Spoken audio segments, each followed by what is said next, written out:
Download now. CC Learning app. Hi all, welcome to Competitive Cracker. ഞാൻ Dhanya.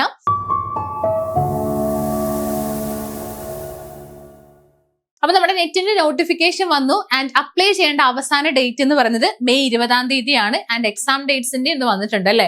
June 22 മുതൽ June 30 വരെ എന്തായാലും നിങ്ങൾ പഠിച്ചാലും പഠിച്ചില്ലെങ്കിലും ഒക്കെ എക്സാം നടക്കും. അപ്പൊ നിങ്ങൾ മനസ്സിലാക്കേണ്ട ഒരു കാര്യം, ചുറ്റുമുള്ള എല്ലാവരും പഠിക്കാൻ സ്റ്റാർട്ട് ചെയ്തു. നമ്മുടെ ഇവിടെ കോഴ്സും സ്റ്റാർട്ട് ചെയ്തിട്ടുണ്ട്. ഒരുപാട് പേര് പഠിക്കാൻ സ്റ്റാർട്ട് ചെയ്തു. അപ്പൊ നിങ്ങൾ പഠിക്കാൻ ഇനിയും തുടങ്ങിയില്ലെങ്കിൽ ഉറപ്പായിട്ടും പഠിക്കാനായിട്ട് ശ്രമിക്കാം. സോ ഇന്നത്തെ സെഷനിൽ നമ്മൾ ഡിസ്കസ് ചെയ്യാനായിട്ട് പോകുന്നത് നമ്മുടെ ടീച്ചിങ് ആപ്റ്റ്യൂഡ്, അതായത് UGC നെറ്റ് പേപ്പർ 1-ലെ ടീച്ചിങ് ആപ്റ്റ്യൂഡ് എന്നുള്ളൊരു ഭാഗമുണ്ട് അല്ലെ. 5 മാർക്കിനൊക്കെയാണ് ആ ഒരു ഏരിയയിൽ നിന്നും ക്വസ്റ്റ്യൻസ് വരുന്നത്. അപ്പൊ അതിലെ ഒരു 5 ഫോക്കസ് ഏരിയാസ്, ഇമ്പോർട്ടന്റ് ആയിട്ടുള്ള 5 ഫോക്കസ് ഏരിയാസും ആ 5 ഫോക്കസ് ഏരിയാസ് എന്നുള്ള ക്വസ്റ്റ്യൻസും ആണ് ഞാൻ ഡിസ്കസ് ചെയ്യാനായിട്ട് പോകുന്നത്. സോ കഴിഞ്ഞ വീഡിയോയിൽ നമ്മൾ റിസർച്ച് ആപ്റ്റ്യൂഡായിട്ട് ബന്ധപ്പെട്ട വീഡിയോസ് ഒക്കെ ചെയ്തിട്ടുണ്ടായിരുന്നു. സോ കാണാത്തവർ അത് കാണാനായിട്ടും കൂടെ ശ്രമിക്കുക കേട്ടോ. കാരണം ടീച്ചിങ് ആപ്റ്റ്യൂഡും റിസർച്ച് ആപ്റ്റ്യൂഡും എന്ന് പറയുന്നത് നമ്മുടെ പേപ്പർ 1-ലെ ഒഴിച്ചുകൂടാൻ പറ്റാത്ത കാര്യം തന്നെയാണ്. പക്ഷെ നമുക്ക് എളുപ്പത്തിൽ മാർക്ക് സ്കോർ ചെയ്യാൻ പറ്റിയ ഒരു ഏരിയ കൂടെയാണ്. അപ്പൊ നമുക്ക് കൃത്യമായിട്ട് ആ ഒരു ഫോക്കസ് ഏരിയാസ് മനസ്സിലാക്കി ക്വസ്റ്റ്യൻസ് നല്ല രീതിയിൽ പ്രാക്ടീസ് ചെയ്ത് കഴിഞ്ഞാൽ ഉറപ്പായിട്ട് നമുക്ക് ഒരു മാർക്ക് പോലും അതിൽ നിന്ന് പോവാതെ ഫുൾ മാർക്ക് നേടിയെടുക്കാനായിട്ട് സാധിക്കും. സോ എന്തായാലും നമുക്ക് ഫോക്കസ് ഏരിയാസിലോട്ട് പോവാം. നോക്കിക്കേ, ഒപ്റ്റാക്കൺ is a technical aid for. We have 4 options: mentally challenged pupils, slow learners, physically challenged pupils, visually challenged pupils. അപ്പൊ ഇതാണ് ഒരു ക്വസ്റ്റ്യൻ എന്ന് പറയുന്നത്. അപ്പൊ ഇതില് ഒരു ഫോക്കസ് ഏരിയ എന്ന് പറയുന്നത് ഒപ്റ്റാക്കൺ എന്നുള്ളതല്ല നമ്മുടെ ഫോക്കസ് ഏരിയ. ഫോക്കസ് ഏരിയ എന്ന് പറയുന്നത് ഇൻക്ലൂസീവ് എഡ്യൂക്കേഷനും ഇൻക്ലൂസീവ് എഡ്യൂക്കേഷനും അതിന്റെ കൂടെ തന്നെ നമ്മുടെ ഡിസബിലിറ്റീസ് ഉണ്ട് അല്ലെ, ഡിസബിലിറ്റീസ്. അപ്പൊ ഈ ഒരു ഭാഗം, അതായത് ഇൻക്ലൂസീവ് എഡ്യൂക്കേഷന്റെ അണ്ടറിൽ വരുന്ന ഒരു കാര്യമാണ് ആക്ച്വലി ഡിസബിലിറ്റീസ് എന്ന് പറയുന്നത്. അതായത് ഡിസേബിൾഡ് ആയിട്ടുള്ള കുട്ടികളെ നമ്മൾ എന്ത് ചെയ്യരുത്, ഒഴിച്ചുകൂടാതെ, അതായത് അവരെ പുറത്താക്കാതെ അവരെയും കൂടെ ഉൾപ്പെടുത്തിയിട്ടുള്ള ഒരു പഠനമാണ് ആക്ച്വലി നമ്മുടെ ഇൻക്ലൂസീവ് എഡ്യൂക്കേഷൻ എന്ന് പറയുന്നത് അല്ലെ. അതായത് ഇൻക്ലൂസീവ് എഡ്യൂക്കേഷന്റെ ശരിക്കും ഡെഫിനേഷൻ എന്ന് പറയുന്നത് ഒരു കുട്ടിയെ പോലും നമ്മൾ എന്ത് ചെയ്യരുത്, പുറത്താക്കാതെ എല്ലാവരെയും ഒരു ഒറ്റ കുഴക്കീഴിലുള്ള ഒരു പഠനം എന്ന് പറയില്ലേ, അതാണ് നമ്മുടെ ഇൻക്ലൂസീവ് എഡ്യൂക്കേഷൻ എന്ന് പറയുന്നത്. അപ്പൊ അതിൽ വരുന്ന അല്ലെങ്കിൽ ആ ഒരു ഏരിയയിൽ വരുന്ന ഒരു കാര്യമാണ് ഡിസബിലിറ്റീസും ഇമ്പയർമെന്റ്സ് എന്ന് പറയുന്ന കാര്യങ്ങളൊക്കെ അതിൽ വരുന്നതാണ്. അപ്പൊ ഇതിൽ നിന്ന് മെയിൻലി ക്വസ്റ്റ്യൻസ് വരുന്നത് ഇങ്ങനെയൊക്കെയാണ്. അതായത് ഈ ഡിസേബിൾഡ് ആയിട്ടുള്ള സ്റ്റുഡൻസിന് വേണ്ടിയിട്ടുള്ള ടെക്നിക്കൽ എയ്ഡ്സ് അല്ലെ, ടെക്നിക്കൽ എയ്ഡ്സ് അല്ലെങ്കിൽ നമ്മുടെ അസിസ്റ്റീവ് ടെക്നോളജി എന്ന് പറയുമ്പോൾ എന്താ, അതായത് ഇങ്ങനെയുള്ള സ്റ്റുഡൻസിനായിട്ട് യൂസ് ചെയ്യുന്ന ടെക്നോളജീസ് ആണ്. അവരുടെ ഒരു ടീച്ചിങ് ലേണിംഗ് പ്രോസസ് നല്ല രീതിയിൽ നടക്കാനായിട്ട് യൂസ് ചെയ്യുന്ന എന്താണ്, ടെക്നോളജിയാണ് അല്ലെ, അല്ലെങ്കിൽ എയ്ഡ്സ് ആണ്. സോ അങ്ങനെയുള്ള കാര്യങ്ങൾ വളരെ ഇമ്പോർട്ടന്റ് ആണ്. അത് നന്നായിട്ട് തന്നെ പഠിക്കണം. അപ്പൊ അതൊരു ഫോക്കസ് ഏരിയ ആയിട്ട് നമുക്ക് പറയാം. കാരണം ആ ഒരു ഏരിയയിൽ നിന്നും ഒരുപാട് ക്വസ്റ്റ്യൻസ് ചോദിച്ചിട്ടുണ്ട്. നമ്മൾ ചിലപ്പോ അതൊക്കെ സിമ്പിൾ ആണല്ലോ, പഠിക്കുമ്പോഴൊക്കെ നമുക്ക് വളരെ സിമ്പിൾ ആയിട്ട് തോന്നുമെങ്കിലും ക്വസ്റ്റ്യൻ വരുന്ന സമയത്ത് കുറച്ചൊന്ന് ചിന്തിക്കേണ്ട രീതിയിലേക്കാണ് ചിലപ്പോൾ ക്വസ്റ്റ്യൻസ് വരുന്നത്. സോ ഉറപ്പായിട്ട് നിങ്ങൾ അത് നന്നായിട്ട് ശ്രദ്ധിക്കണം. അതായത് നല്ല രീതിയിൽ ക്വസ്റ്റ്യൻസ് നല്ല രീതിയിൽ പ്രാക്ടീസ് ചെയ്താൽ മതി. പ്രാക്ടീസ് ചെയ്യുമ്പോഴാണ് നമുക്ക് അതിന്റെ പാറ്റേൺ ഒന്ന് മനസ്സിലാവുള്ളൂ. പിന്നെ പറയേണ്ട ഒരു കാര്യം, ഈ നെറ്റിന്റെ ക്വസ്റ്റ്യൻ പാറ്റേണും അല്ലെങ്കിൽ ആ ഒരു എക്സാം പാറ്റേൺ മനസ്സിലാക്കിയവർക്ക് നെറ്റ് കിട്ടിക്കൊണ്ടേയിരിക്കും. അതായത് ഒരു തവണ നെറ്റ് കിട്ടി പിന്നെ JRFന് വേണ്ടി ട്രൈ ചെയ്യുന്ന ഒരുപാട് പേര്, അതായത് ഒരുപാട് പേരുണ്ട്. ഇപ്പൊ എന്റെ അറിവിലും ഒരുപാട് പേരുണ്ട്. അവർക്ക് നെറ്റ് കണ്ടിന്യൂസ് ആയിട്ട് കിട്ടുന്നുണ്ട്. അപ്പൊ എന്താണ് അതിനർത്ഥം? നെറ്റിന്റെ ആ ഒരു പാറ്റേൺ മനസ്സിലാക്കി കഴിഞ്ഞാൽ നമുക്ക് സിമ്പിൾ ആയിട്ട് നേടിയെടുക്കാൻ പറ്റുന്നതേ ഉള്ളൂ. പിന്നെ നിങ്ങൾ ഒരു തവണ നെറ്റ് എഴുതി കഴിഞ്ഞാൽ പിന്നെ നിങ്ങൾക്ക് കണ്ടിന്യൂസ് ആയിട്ട് കിട്ടിക്കൊണ്ടിരിക്കും. നിങ്ങളുടെ അറിവിൽ അങ്ങനെ ഫ്രണ്ട്സോ അല്ലെങ്കിൽ ആരെങ്കിലും ഉണ്ടെങ്കിൽ നിങ്ങളൊന്ന് കമന്റ് ചെയ്തോ. കാരണം അങ്ങനെയുള്ളവരുണ്ട്, എനിക്ക് എന്റെ പരിചയത്തിൽ തന്നെ ഒരുപാട് പേരുണ്ട്. അപ്പൊ ആ ഒരു പാറ്റേൺ മനസ്സിലാക്കാത്തത് കൊണ്ടാണ്, അല്ലെങ്കിൽ നിങ്ങൾക്ക് ആ ഒരു ഐഡിയ അല്ലെങ്കിൽ അതൊന്നും കിട്ടാത്തത് കൊണ്ടാണ് പലർക്കും നെറ്റ് ക്വാളിഫൈ ചെയ്യാനായിട്ട് സാധിക്കാത്തത് എന്നുള്ളതാണ്. സോ ഇവിടുത്തെ എന്താണ് ആൻസർ എന്ന് പറഞ്ഞാൽ, ഒപ്റ്റാക്കൺ is a technical aid for mentally challenged people ആണോ, സ്ലോ ലേണേഴ്സ് ആണോ, ഫിസിക്കലി ചലഞ്ച്ഡ് പീപ്പിൾസ് ആണോ, വിഷ്വലി ചലഞ്ച്ഡ് പീപ്പിൾസ് ആണോ? ഏതാണ് ഒപ്റ്റാക്കൺ? ഈ ഒരു വാക്ക് കേൾക്കുമ്പോൾ തന്നെ നമുക്ക് അറിയുന്നുണ്ട് option D, visually challenged peoples ആണ് കറക്റ്റ് ആൻസർ എന്ന് പറയുന്നത്. അതായത് optacon stands for optical to tactile converter ആണ്. എന്താണ് അതിന്റെ ഫുൾ ഫോം? എന്താണ്? ഒപ്റ്റിക്കൽ ടു ടാക്ടൈൽ കൺവേർട്ടർ അല്ലെ. ഒപ്റ്റിക്കൽ ടു ടാക്ടൈൽ കൺവേർട്ടർ ആണ് ഒപ്റ്റാക്കൺ എന്ന് പറയുന്നത്. ഓക്കെ ആണല്ലോ. അപ്പൊ ബ്ലൈൻഡ് ആയിട്ടുള്ള സ്റ്റുഡൻസിനാണ് ഇത് മെയിൻലി യൂസ്ഫുൾ ആവുന്നത് എന്നുള്ളതാണ്.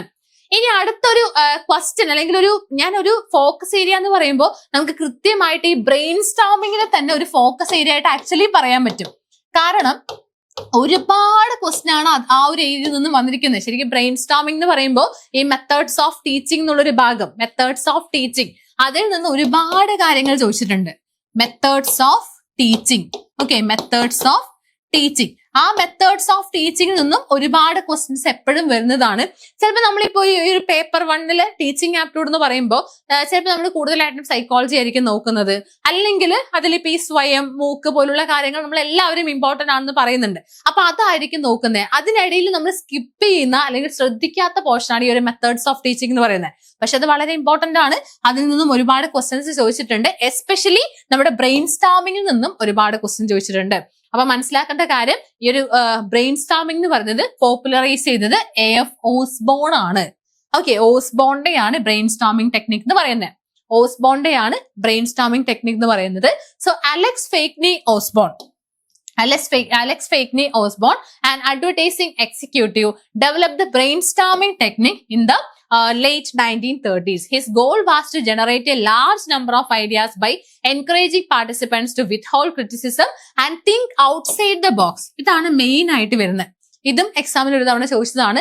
തിങ്ക് ഔട്ട്സൈഡ് ദ ബോക്സ് എന്തുമായിട്ട് ബന്ധപ്പെട്ടിരിക്കുന്നു, അല്ലെങ്കിൽ താഴെ തന്നിരിക്കുന്നതിൽ ഏത് മെത്തേഡാണ് അതിന് സ്യൂട്ട് ആവുന്നത് എന്ന രീതിയിൽ ക്വസ്റ്റ്യൻ വന്നിട്ടുണ്ട്.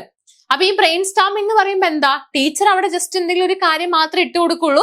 കുട്ടികൾ അവിടെ എന്ത് ചെയ്യുവാണ്, ആ ഒരു ടോപ്പിക്കിനെ കുറിച്ച് അവർക്ക് അറിയുന്നതും അറിയാത്തതും ആയിട്ടുള്ള പല തരത്തിലുള്ള ഐഡിയാസും അവർ പറയുകയാണ്.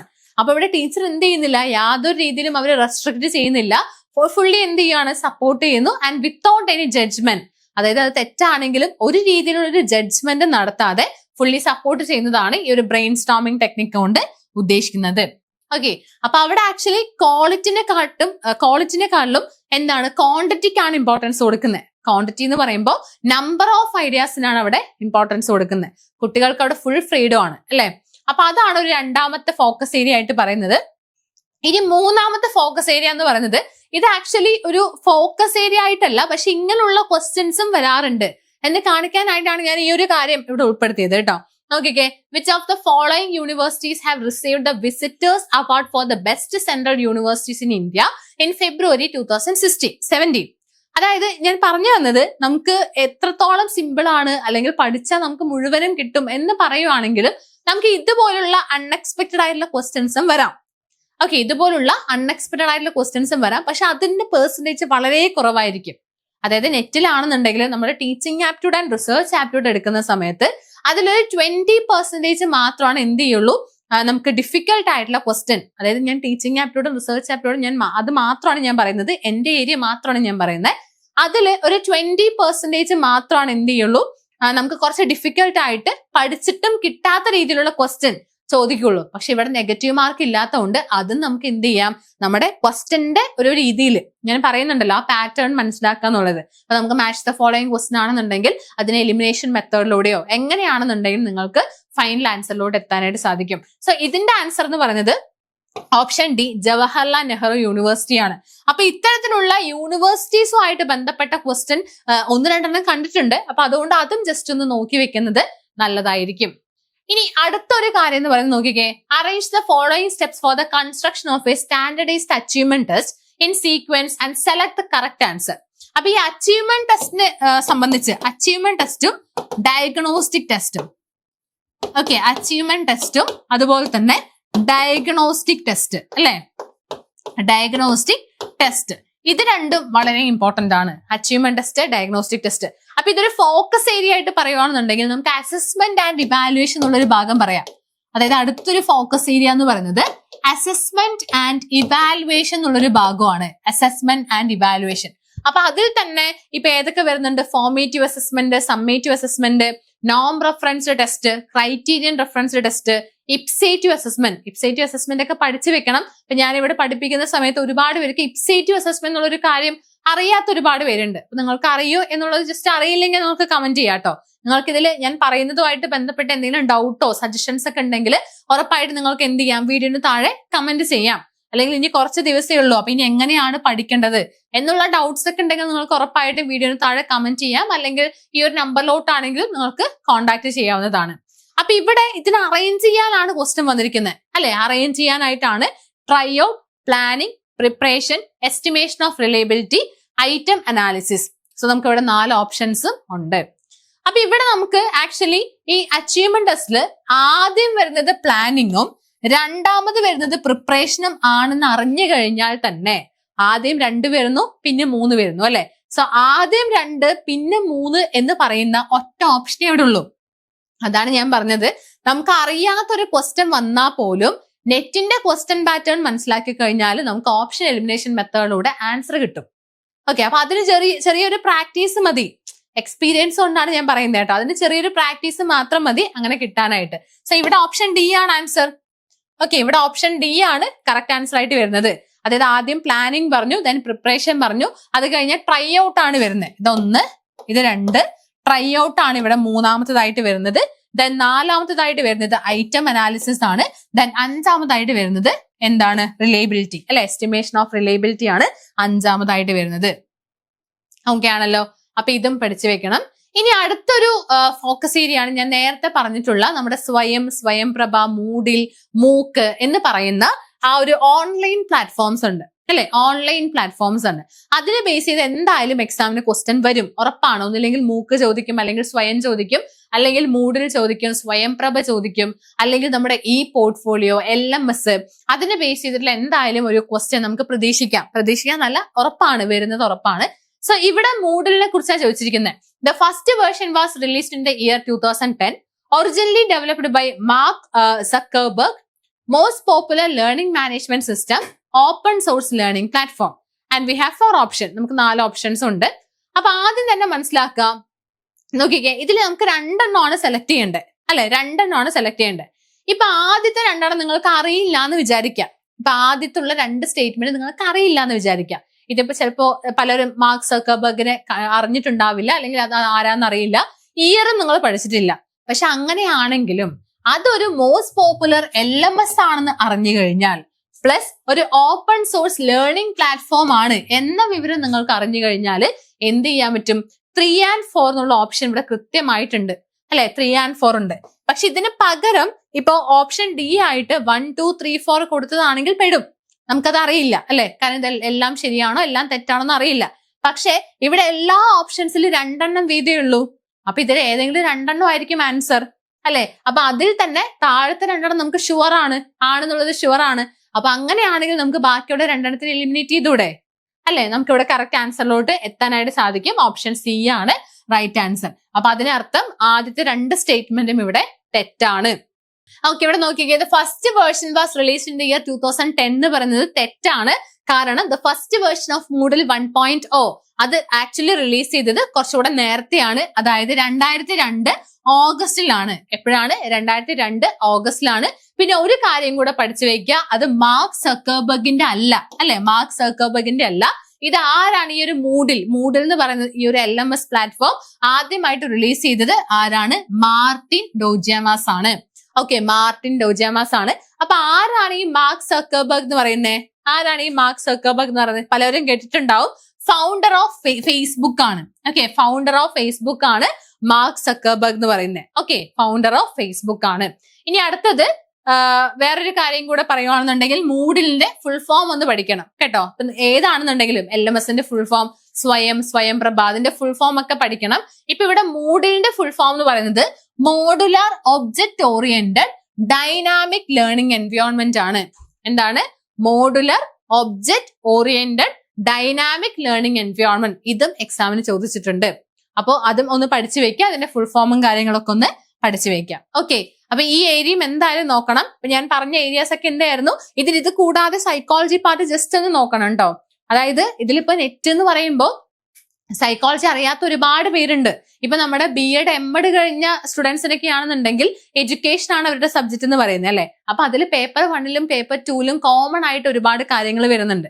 അപ്പൊ അവർക്ക് പലപ്പോഴും എളുപ്പമായിരിക്കും. പക്ഷെ ബാക്കിയുള്ളവരെ സംബന്ധിച്ചിടത്തോളം ഇപ്പൊ ഇംഗ്ലീഷ് ആയിക്കോട്ടെ, അല്ലെങ്കിൽ ബാക്കിയുള്ള സബ്ജക്ട്സ് ഏതെടുത്തു കഴിഞ്ഞാലും UGC നെറ്റിന്റെ കാര്യം ഞാൻ പറയുന്നത്. അപ്പൊ അതില് പലരും സൈക്കോളജി പഠിക്കാത്തവരാണ്. അപ്പൊ അത് അറിയില്ല.